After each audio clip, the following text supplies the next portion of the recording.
సూర్యదేవుని వివాహం విశ్వకర్మ కుమార్తె అయిన సంజాతో జరిగింది. వారికి 3 పిల్లలు జన్మించారు: మను, యముడు, యమునాదేవి. కాని సంజా సూర్యుని తాపాన్ని తట్టుకోలేక తన స్థానంలో ఒక ఛాయా రూపాన్ని సృష్టించి తానే సూర్యదేవునికి దూరమైంది.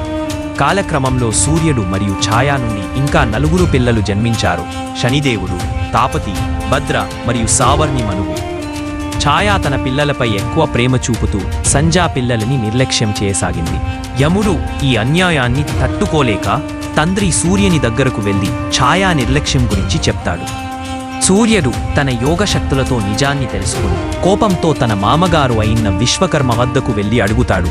అప్పుడు విశ్వకర్మ ఇలా చెప్తాడు: సంజా నీ కాంతిని తట్టుకోలేక నీ దగ్గర నుండి వెళ్ళిపోయింది అని అంటాడు.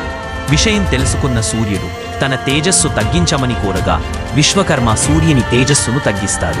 ఆ తేజంతో విష్ణువు యొక్క సుదర్శన చక్రం, శివుని యొక్క త్రిశూలం తయారవుతాయి. ఇప్పుడు మనం చూస్తున్న సుదర్శన చక్రం, త్రిశూలం ఇలా పుట్టినవే.